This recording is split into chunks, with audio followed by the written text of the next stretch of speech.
Hai, Assalamualaikum. Hari ni jom kita masak siakap 3 rasa. Nampak sedap kan? So, korang kenalah tekan butang like, subscribe dan loceng untuk notification. Terima kasih. Okey, jom kita mula. Untuk resipinya, saya gunakan 2 ekor ikan siakap seperti ni bersaiz sederhana. Ikan ni saya sediakan 2 ekor sebab saya nak tunjuk kat korang 2 cara untuk sediakan ikan siakap ni. Ini pula adalah bahan untuk kita tumis. Saya gunakan bawang merah, bawang putih dan juga bawang Holland serta sedikit halia lah, lebih kurang 2 inci saiz halia. Kemudian kita letak juga cili untuk bagi pedas. Boleh tambah cili besar dan juga yang kecil. Tomato yang merah 1 biji. Kemudian nenas, kalau korang rajin bolehlah guna yang fresh. Saya nak cepat, saya guna dalam tin. Ini pula adalah kacang panggang dalam sos tomato dan juga kacang peas. Terpulanglah pada korang, kalau nak guna yang segar, belilah yang segar. Okey, so kita mulakan dengan kita potong dulu kita punya bawang. Okey, bawang merah ni kita potong. Kemudian bawang Holland ni pun sama. Kita bagi 2. Separuh tu kita potong untuk tumis. Separuh lagi kita tinggal untuk letak dalam kuah apabila dah masak. Cili ni boleh potong besar-besar ataupun korang boleh masukkan sebiji pun boleh. Nak potong halus pun boleh. Terpulanglah. Untuk ikan, kita akan perap bersama dengan halia tadi. Saya akan tumbuk halia dengan 3 ulas bawang putih. Kemudian saya tambahkan 1 sudu garam untuk perasakan ikan.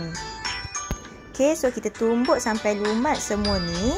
Kemudian kita akan gunakan hasil ni untuk kita perap pada kita punya ikan siakap. Okey, jom kita sediakan kita punya ikan siakap ni. Saya akan tunjukkan 2 cara. Cara yang pertama, saya hanya kelarkan ikan ni macam biasalah, macam kita nak buat ikan goreng kan. Okey, so kita kelar serong macam ni. Terpulanglah pada korang nak serong ataupun potong menegak ke, 1 atau 2 hirisan pun dah okey sebab kita nak bagi kita punya bawang putih halia tu menyerapkan dekat badan ikan. Okey, dah settle satu ni, kita pergi pada ikan yang kedua. Ikan yang kedua, saya nak buang dia punya tulang di bahagian tengah supaya kita boleh letak macam ni. Tulang ini kita buanglah. Okey, kita mulakan gunakan pisau yang panjang dan tirus macam ni, lebih kurang yang saya guna ni. Kemudian potong di bahagian bawah perut ikan tu perlahan-lahan sampai hujung. Kemudian kita akan potongkan tulang tengah tu slow-slow lah dan hati-hati ya sebab pisau tu kan tajam. So, korang potong tulang di bahagian tengah tu, cucuk-cucuk tapi jangan sampai tembus ke belakang pula. Kita hanya potong bahagian tepi ni, nak bagi tulang-tulang tu putus ataupun terpisah daripada dia punya isi ikan. Tapi isi tu tak adalah kelerai pun, tak hancur pun. Buat slow-slow, make sure pisau tajam dan pisau kita tu runcing lah, barulah senang. Korang buat kedua-dua belah di bahagian dalam, slow-slow je. Kemudian bahagian sini yang dekat dengan perut ikan ni, dia macam ada tulang yang sekeping kan.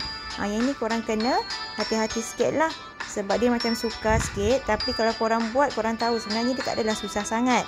Okay, yang penting kita gunakan pisau yang ada macam tirus dekat hujung, lebih senang untuk buang tulang. So, korang tarik slow-slow lah, cucukkan bahagian hujung pisau tu dan nanti korang akan dapat hasilnya lebih cantik berbanding kalau korang guna pisau yang tebal.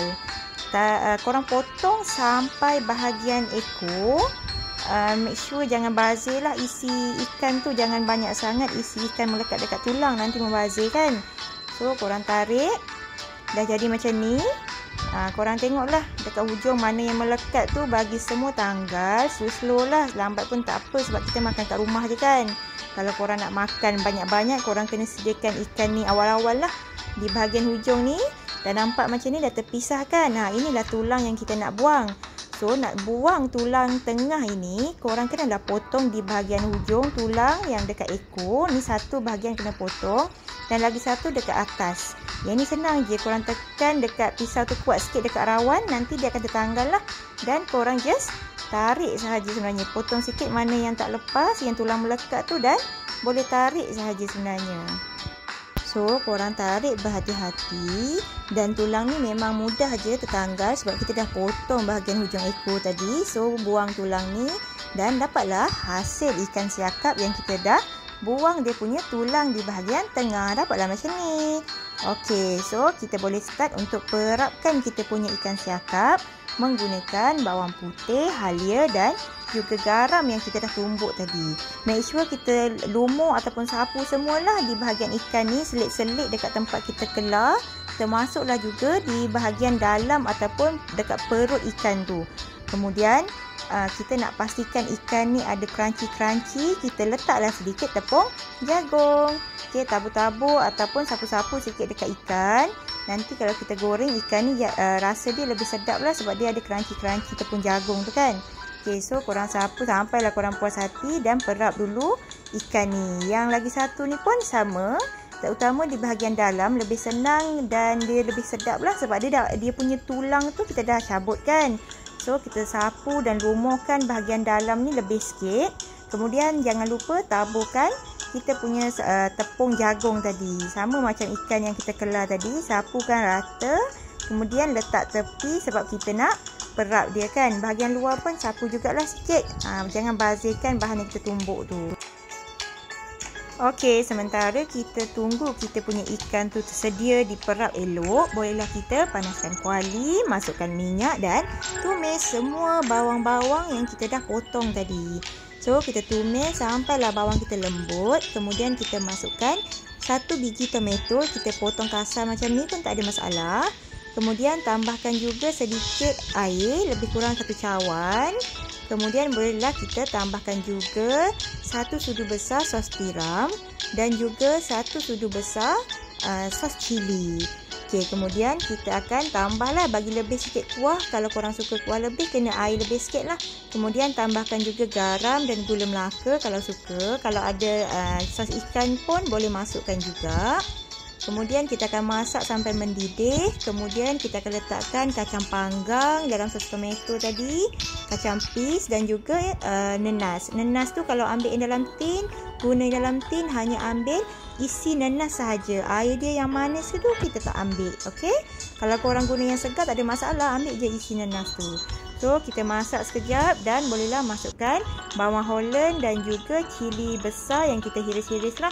Kalau korang nak pedas, korang kena tambahlah cili tu. Okey, kemudian masak macam ni, dah mendidih, dah rasa dah okey, dah masak lah. Nak makan tu barulah kita goreng ikan kita sebab kita nak makan panas-panas. Kalau ikan tu kita dah buang tulang, cantik kalau kita goreng macam ni. Okey, kita letak dulu bahagian bawah dia pada bahagian dalam minyak. So kita gorenglah sampai masak dan garing. Yang ini pula adalah yang kita kelar macam biasa. So korang goreng dengan minyak yang banyak. So, korang boleh angkat dan toskan minyak. Kemudian, bolehlah korang hidangkan. Dah letak ikan kat dalam pinggan, barulah korang curahkan korang punya kuah ikan siakap 3 rasa tu. Tengok, kalau yang kita potong tulang tengah, dia cantik tau. Korang boleh buat lauk pengantin lagi. Nampak? Sedap kan? Itu baru tengok. Belum cuba lagi. Kalau korang cuba sekali, mesti korang nak buat lagi. Betul tau? Okey, selamat mencuba. Bye!